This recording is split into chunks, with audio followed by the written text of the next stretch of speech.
Welcome to Surgery Squad's virtual closed rhinoplasty surgery. I'm Dr. Susie.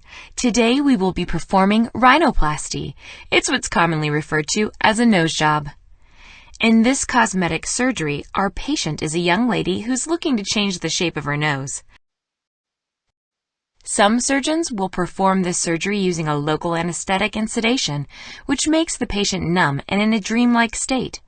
I prefer to work with a patient under general anesthesia and completely asleep. What we're doing today is reshaping the bridge of the nose. Our patient feels it's too wide and doesn't like the hump on it. The thinning of the nose is called an infracture. I'll bet you can't guess what the widening of the nose is called. All right, I'll tell you. It's an outfracture. Some patients may also want the tip of the nose reshaped. That's called tipoplasty. But as I was saying, this patient only wants an infracture and some reshaping. Easily done. To begin this procedure, we need to open the nostrils as wide as possible. We do this with a retractor.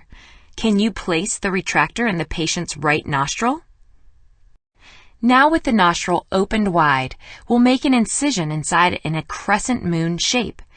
That will allow us to access the bones and cartilage that make up the nose structure. I've made the incision. Can you use the forceps to remove that portion of the nostril? Surgeons must be hyper-vigilant when doing this portion of the procedure, as it can damage breathing and sense of smell. To reshape the nose, we're going to chip off the dorsal hump with a chisel tool called the osteotome. We place the osteotome at the base of the hump and then carefully tap on it with a small rubber mallet. This has to be done very gently and takes a careful touch. I'll position the osteotome and you tap the end with the hammer.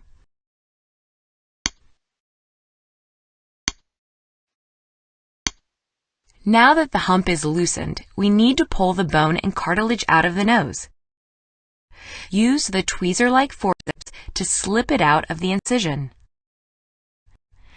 Now that the bump is out of there, we need to smooth the edges on both sides with a rasp.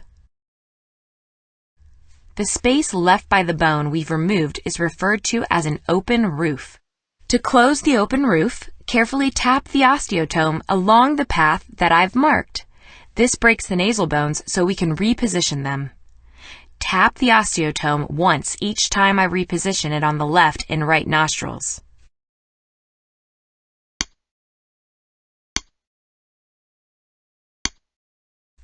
Now that the bones are broken, I just take my fingers and reposition them to close the open roof.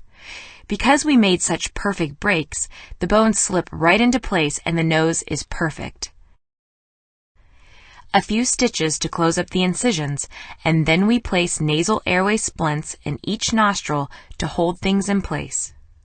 Steri-strips go across the nose, and an external nasal splint is added to hold everything tight.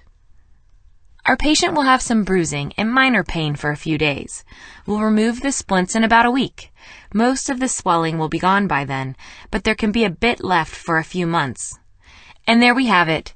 Thanks for coming by. Catch more of my great surgeries here at surgerysquad.com.